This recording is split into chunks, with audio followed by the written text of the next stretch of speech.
Selamat malam, Putin. Selamat malam, Coach Bagaimana Ade.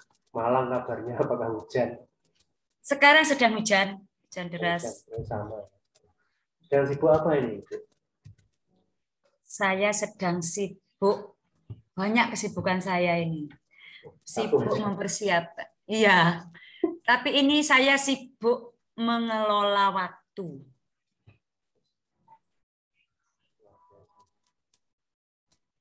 Tapi Ibu siap kan untuk kita lakukan coaching saat ini? Harus siap, harus siap. Baik, Bu. Sebentar lagi kita akan coaching. Coaching itu ada proses memfasilitasi tujuan Ibu. Nanti kita berusaha untuk memperjelasnya, kemudian kita akan berusaha untuk menemukan langkah-langkah yang terbaik, sumber daya apa yang Ibu miliki, dan nanti mungkin apa yang diperlukan sumber daya berikutnya. Saya juga akan hadir untuk mendengarkan Ibu. Itu juga ada sedikit catatan Bapak Ibu. Nanti saya akan mencatat apa-apa saja yang kiranya mungkin penting ya. Bapak Ibu bersedia?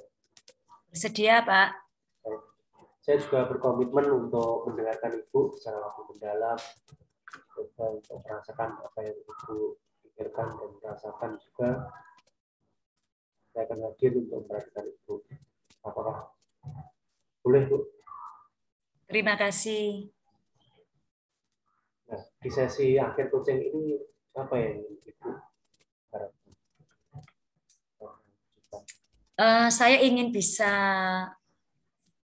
mengelola waktu supaya semua yang menjadi tugas-tugas dan tanggung jawab saya bisa saya lakukan dan selesaikan semua. Secara spesifik, apa aja tugas di rumah atau di sekolah atau bagaimana? Semua tugas-tugas yang numpuk itu, jadi saya harus bisa mengelola waktu saya, semua tugas-tugas yang ada ini bisa selesai semua begitu. Dan itu akan Ibu lakukan Di waktu yang rumah, sama, di rumah. ya, ya. Berarti masih daring ya gitu.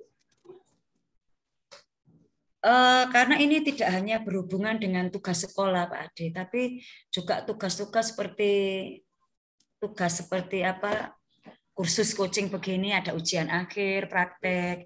Kemudian saya juga harus mempersiapkan diri untuk apa ini, pelatihan sekolah penggerak 2. Nanti kan saya juga harus ada pelatihan.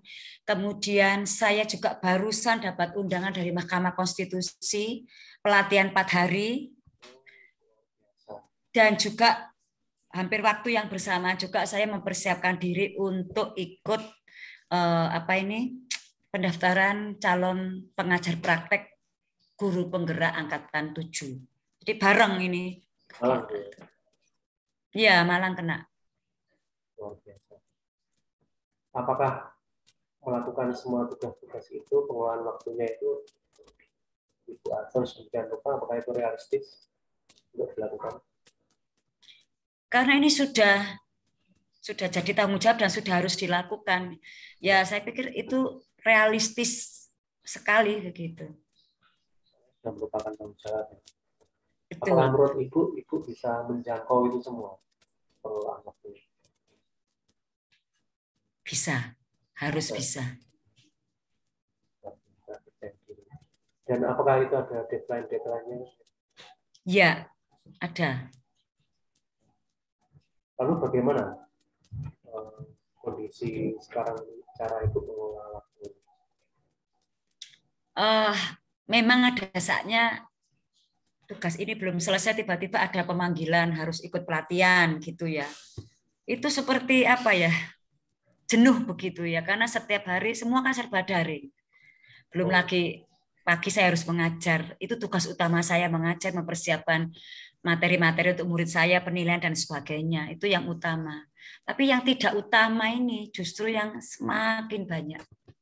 Nah, itu yang saya harus mulai satu menenangkan diri, kemudian pelan-pelan mulai melihat, memilah-milah kegiatan-kegiatan mana yang harus saya atur waktunya.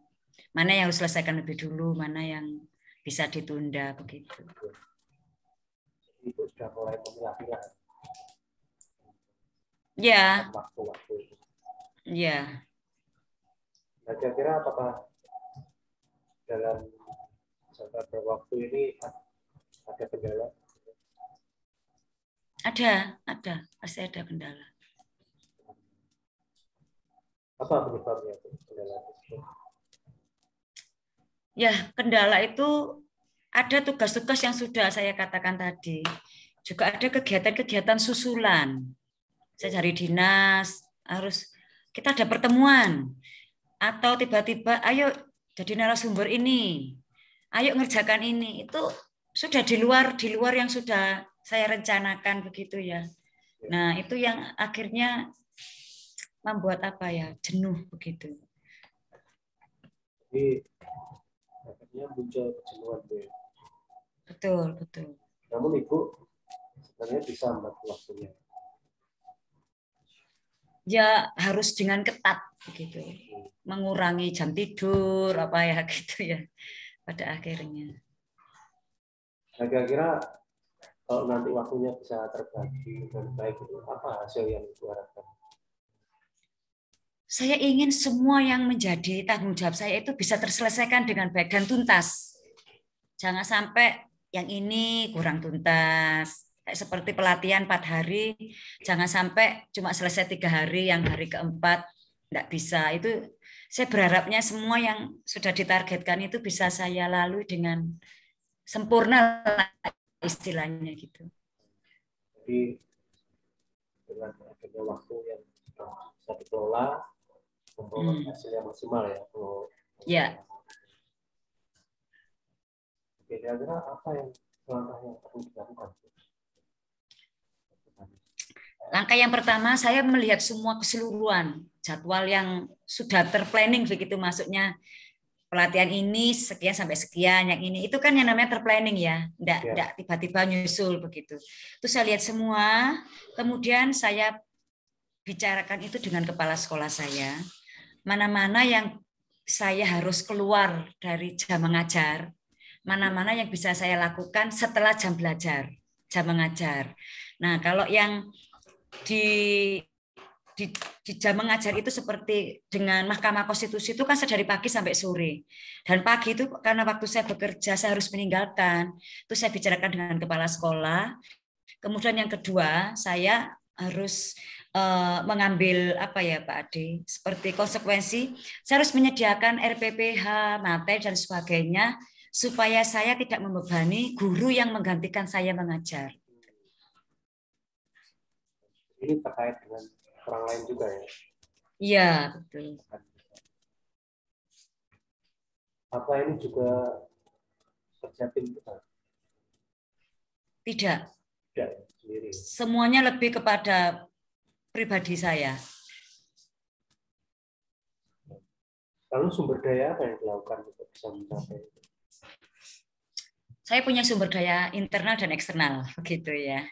Ya. Kalau yang internal itu saya sedang dalam kondisi yang apa ya istilahnya itu, apa ya, excited begitu ya dengan kegiatan-kegiatan itu. Kalau bisa saya yang sekolah penggerak, guru penggerak. Kalau yang Mahkamah Konstitusi itu saya sebenarnya kalau boleh tidak ikut saya tidak ikut karena apa tidak berhubungan langsung ya dengan kependidikan saya. Itu sih. Kemudian kalau yang sumber daya yang dari luar itu dukungan dari teman-teman, kemudian dari keluarga itu sangat support. Artinya secara internal eksternal lingkungan itu semuanya mendukung ya. Ya.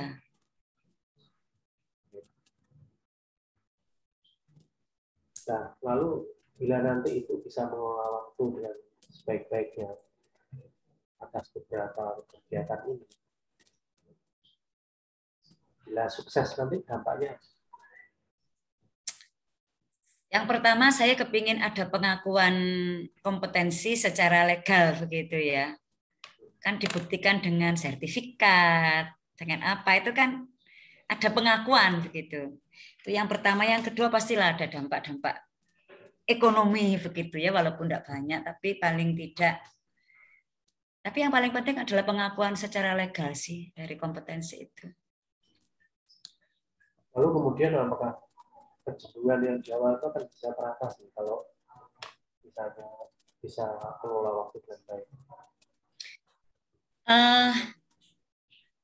Kemudian mungkin saya bisa tambahkan juga dampak itu juga bagi sekolah saya. Kalau saya ikut sekolah penggerak, otomatis kan saya belajar tentang kurikulum dari penulis modul, kurikulum prototipe itu loh Pak Ade. Dari si penulis modul otomatis kan dari saya dari sumber yang pertama. Itu sangat sangat diharapkan oleh sekolah saya karena kalau saya belajar kurikulum, otomatis itu nanti saya terapkan di sekolah saya kurikulum yang baru itu, dan itu kepala sekolah saya sangat mendukung, itu sangat sangat bermanfaat, dan juga itu akhirnya kan menambah nilai plus lah bagi sekolah saya.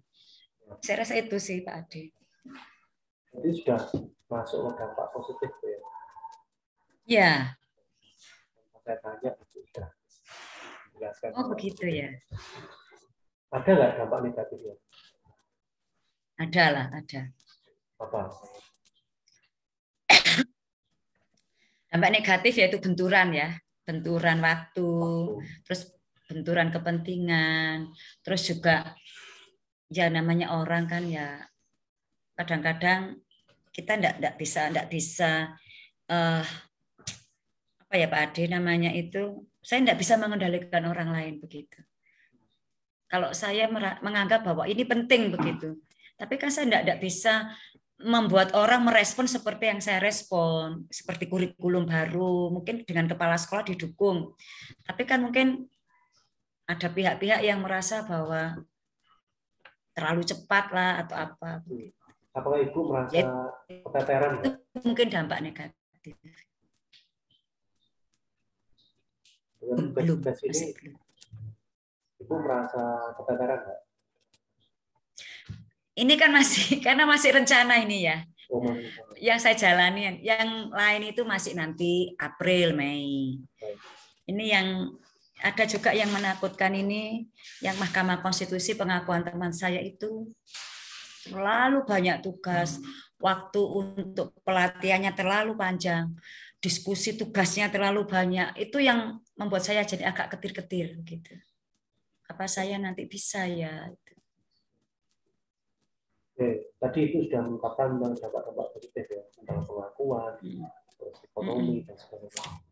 Nah, kira-kira strategi apa yang Ibu lakukan untuk memperbesar dampak itu?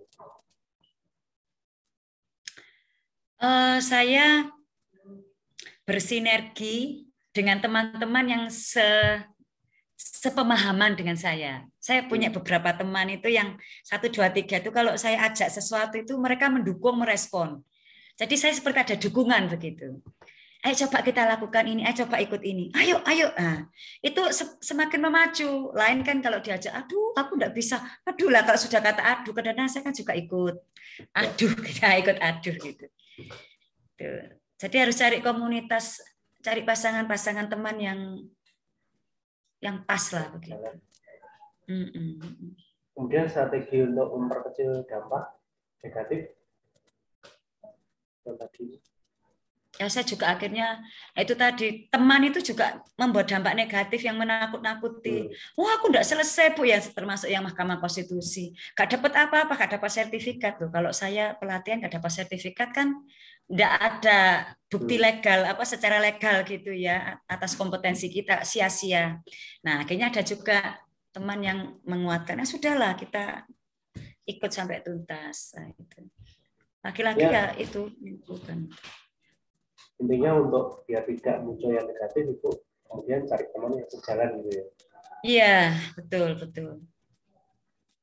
Baik, kalau bisa, kalau boleh saya sedikit merangkum tadi itu mengungkapkan di awal ingin mengelola waktu ya, karena tugas itu banyak dilakukan lewat Zoom di rumah, baik tugas di sekolah maupun di kegiatan yang lain di diskusi dan sebagainya itu. Kemudian tadi itu sudah mengungkapkan strategi dan dampak-dampak yang kiranya nanti bisa muncul. Nah, dari Ibu sendiri, apa Bu kesimpulan Ibu, karena kita sudah di akhir sesi coaching. Ya, terima kasih Coach. Saya sudah dipandu ya, akhirnya untuk bisa merefleksi diri saya. Betul, seperti diingatkan kembali bahwa sumber daya itu selain dari diri sendiri, kita perlu orang lain. Itu yang terima kasih juga bahwa teman itu penting. Ada saatnya kalau kita jenuh begitu dalam mengelola waktu, itu saya pikir kita perlu cari orang-orang yang sepemahaman supaya pada waktu kita keteteran itu mungkin kita bisa kembali lagi untuk apa ya, kuat lagi lah gitu. Baik, kira-kira setelah ini apa yang dalam waktu dekat yang akan Ibu lakukan? Saya juga mulai mengerjakan apa yang harus saya kerjakan, tugas-tugas yang sudah itu mana dulu yang di deadline sekian, mana yang dulu itu yang harus saya kerjakan dulu. Begitu. Oke, jadi deadline yang terdekat ya, yang mau dilakukan. Ya, betul, Coach. Baik, terima kasih Coach Butin. Sebentar lagi kita akan mengakhiri sesi coaching, semoga bermanfaat ya. Terima kasih Coach atas masukannya.